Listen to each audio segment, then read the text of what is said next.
The air is escaping us. The land is on fire. The water is drying up. Yet the very thing we pacify ourselves with is helping destroy the world. It's so easy to see the bad news every day and not want to acknowledge it anymore. A 3-year average of 47 tornadoes has been reported in the United States during this past month. Wildfires in Kansas spread smoke over 600 miles 2 days ago. And sea levels may be even closer to rising than previously thought, as diagonal cracks were just seen across one of America's most important ice shelves. Those pieces of news are of similar caliber to news we hear every week, but now, it's always something new. It used to be shocking, didn't it? Even one of those headlines would have dominated the news for a month straight a decade ago. This past week, you probably heard about them and thought, yeah, what else is new? And kept looking at social media. The natural instinct we have, myself included, is to want to distract ourselves from the bad news and try to forget that the world is getting worse. We need to protect ourselves mentally. Social media is our pacifier. We would rather be entertained than have to think critically about the implications of disasters happening all around us. When I read about the tornadoes that hit us this month, my first instinct was to take a scroll down Facebook. Such apocalyptic news to hear. Of course we would want to turn our heads. Everyone likes to think that they're immortal until they hear that more than 70 people were killed in Kentucky by tornadoes a few days ago. Just natural disasters that were beyond their control. That could have been me, right? What would have happened if a tornado hit my house? Never mind, I don't even want to think about it anymore. Wow, where's my phone? My point at hand being, what if the companies that own these social media platforms are contributing to the problem? Social media companies are some of the richest, largest companies in the entire world. They hold so much power, not only in our society, but in our day-to-day lives. The implications of their actions are wide-reaching, and so, what have they done with the responsibility that comes with holding so much weight? Facebook Inc. is currently worth about $280 billion, and ByteDance, owner of TikTok, is currently worth between $325 and $450 billion. One of these companies has put measures in place to help fight climate change, and the other is a social media company that far exceeds the others in terms of carbon emissions.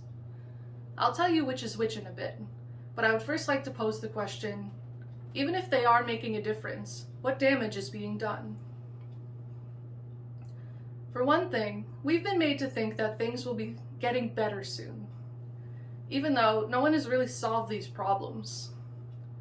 Companies have used social media platforms like Facebook and Twitter to share how much they're helping the environment, when, in reality, they're polluting the world just like every other large company, giving us a hug and stabbing us in the back at the exact same time. This tactic, called greenwashing, can be defined as an unsubstantiated claim to deceive consumers into believing that a company's products are environmentally friendly.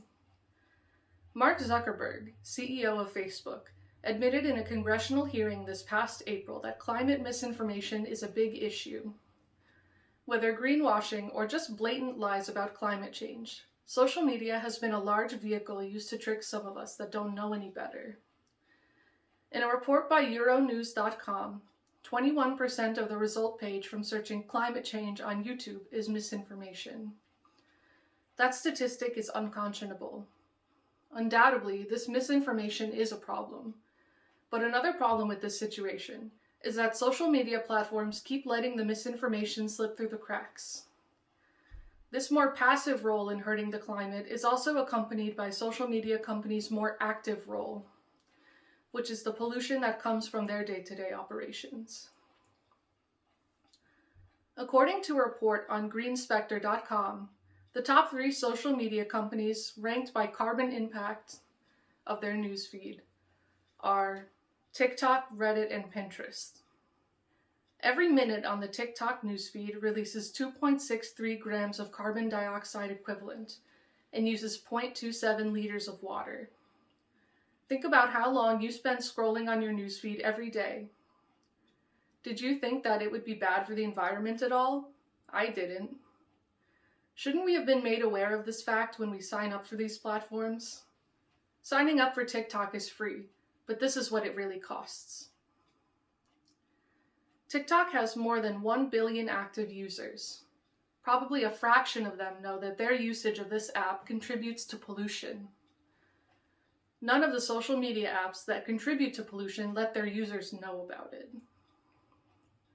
A majority of the pollution produced by these platforms comes from the usage of data centers, which are defined by Wikipedia as a group of buildings used to house computer systems and associated components, such as telecommunications and storage systems.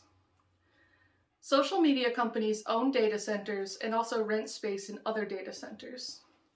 Facebook spent the fourth most on data centers in 2021 out of any company in the world, and ByteDance spent the seventh most. Data centers contribute to 0.3 of the global CO2 emissions, according to the International Energy Agency.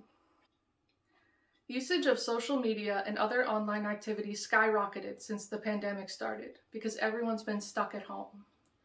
According to a study published in the journal Resources, Conservation, and Recycling, all of this new activity led to 42.6 million megawatt hours of additional electricity usage, which was needed to support data transmission and data centers. Where there's all this energy usage, there comes a lot of waste. At many companies, CPU usage is only 20 to 40%.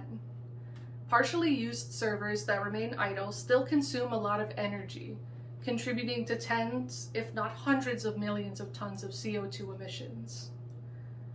While social media companies do contribute heavily to pollution, they're perfectly aware that what they're doing is a problem. Some social media platforms are trying to fix their climate mistakes. Facebook made a target to be powered by 100% renewable energy and reach net zero emissions, and they were able to reach it this year. While this isn't a fix-all for the climate woes caused by Facebook, this is a really great start in helping offset social media's impact on pollution and climate change. Facebook also has a section of their site dedicated to climate science called their Climate Science Center. This can be a wonderful tool for educating social media users about this cause. It also has graphs and an interactive quiz section that would make it an engaging place to educate younger social media users. Snap Inc., owner of Snapchat, has a comprehensive strategy to help out as well. In their 2021 Citizen Snap report, they list 3 goals for their company: set a science-based target, source 100% renewable energy, and achieve carbon neutral Snap. Their first step refers to their goal to help limit the global temperature increase to 1.5 degrees Celsius, which can still realistically be done. Their second steps include sourcing renewable energy and becoming carbon neutral, and that's also realistic because Facebook was able to do that exact same thing. LinkedIn features a section of their website dedicated to their social impact and environmental sustainability. This section features environmental sustainability courses, a section to find sustainability jobs, and a section to find green volunteering opportunities. It also touts their goals of becoming carbon negative by 2030 and their dedication to creating green spaces. They conserve potable water, and 80% of their office footprint is powered by wind and solar power. With all of the amazing things they've already done, there's still more that they can do to improve their positive impact on the environment. For one thing, they need to elevate the voices of climate change activists and experts so that they enter the mainstream. We need more attention on scientists and activists, like the attention that Greta Thunberg received. There are more amazing people just like her out there, and we aren't hearing about them because social media isn't giving them enough attention. I don't need to hear any more about Kim Kardashian than I already do, no offense. Please tell me more about the people who are helping revolutionize climate science. Facebook shouldn't be the only platform with a climate science center, and I shouldn't have only heard about it because I went out of my way to search for it. Social media companies have an obligation to the public to show them more about climate change, because it affects every single person who visits the site. Outside of greenwashing, there should be more green marketing going on within social media platforms, not just on Earth Day. Make people care. Social media platforms hold a monopoly of attention, and they can and should use it better. These companies have so many employees. Maybe they could supply more literature and information to their employees. Raising awareness amongst employees while they're at work is perfect because they're literally a captive audience. There are also existing influencers who are working to help with climate change. Famous YouTuber Mr. Beast launched 2 charities to help fix different environmental issues. His charity, Team Trees, planted 1 tree for every $1 that's donated to the company. So far, they've been able to plant more than 23 million trees, which is incredible. His other charity, Team Seas, aims to remove a pound of trash from the ocean for every $1 donated, and has been able to remove more than 18 million pounds of trash so far. I hope that they reach their goal of removing 30 million pounds of trash. Social media platforms should be working with influencers to create charities just like those 2. They have the money and power to do so, and I see no reason why they can't.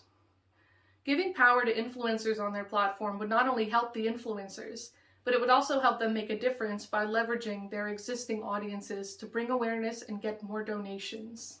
LinkedIn's website lists climate change charities that they've donated to, but I don't really see other social media sites donating large sums of money to climate change.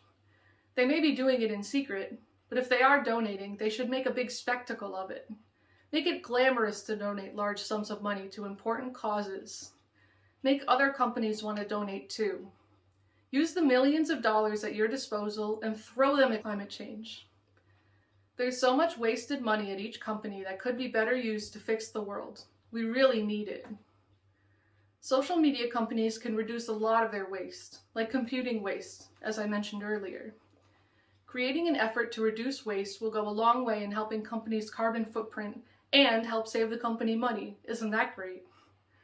They can take that extra money and donate it to the climate too, if they really want to. Reducing waste and reducing energy consumption as well are both very possible and profoundly beneficial. LinkedIn also set a good example by creating green spaces within the company, and other social media platforms should follow suit.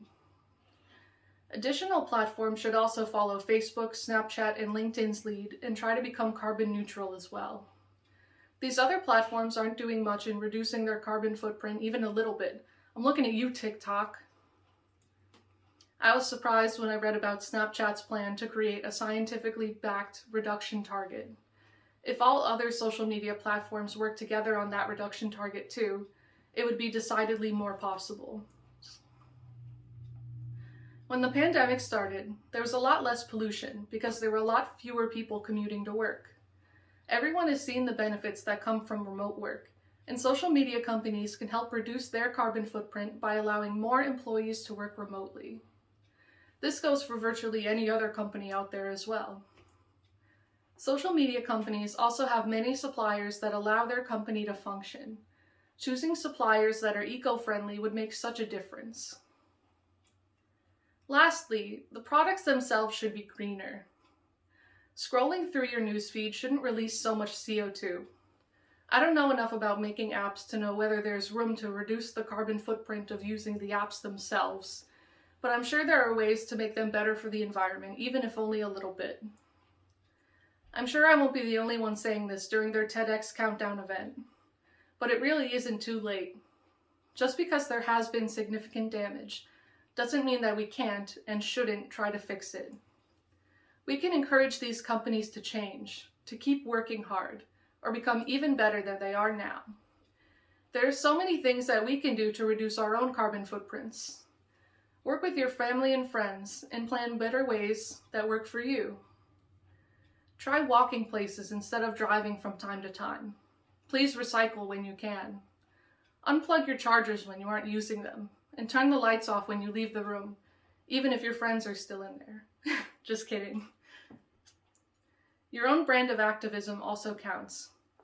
If it's just you telling your friends about reusable shopping bags or sharing an article about recycling on your personal Facebook page, it still matters. It can also be just you spam tweeting at TikTok to reduce their carbon emissions. As long as you aren't mean, then I forgive you. We have a voice, and social media companies can hear it. Some companies may be aiming to become carbon neutral. Facebook is already there. But can it ever really be enough? The damage has been done, but if they decide to go above and beyond, social media companies may be able to help save us. Thank you. And if you need a list of my citations, please reach out to me.